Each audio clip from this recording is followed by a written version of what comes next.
Hello, Steven Tanzi here in the freezing cold.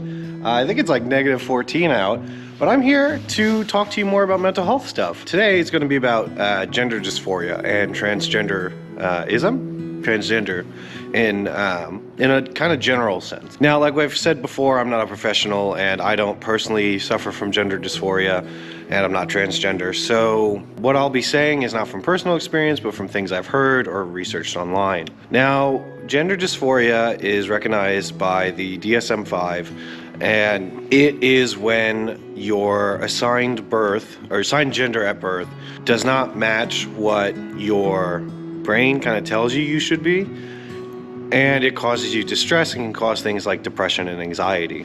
A lot of people who are transgender do suffer from gender dysphoria, but it's not necessarily a requirement if you are transgender.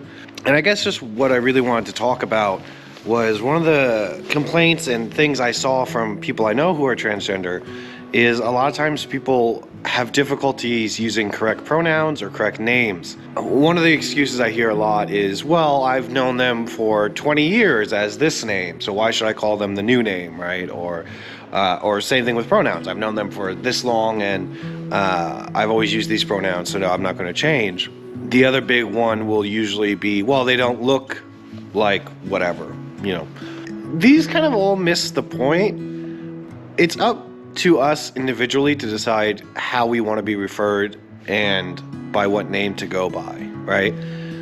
Like if I was meeting you and I said, hey, my name is Steve, no one is going to argue with me that my name is actually Steven, you know?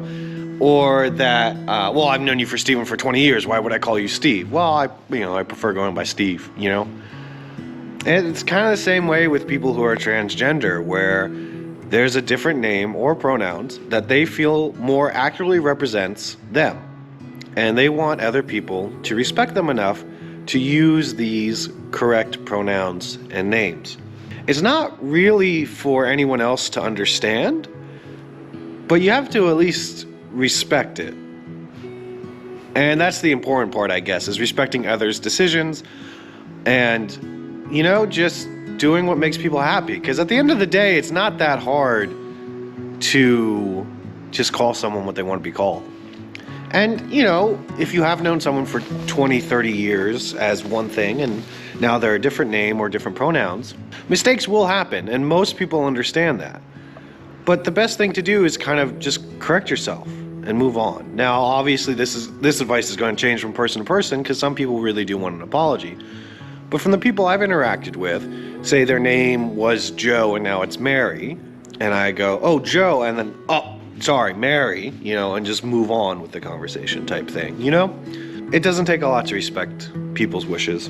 And so, yeah, this is just a reminder to stay kind to people, really, honestly, and just respect each other even if you don't understand it. This is Steven Tanzi. I'll talk to you some other time, hopefully when it's warmer, about something else mental health related.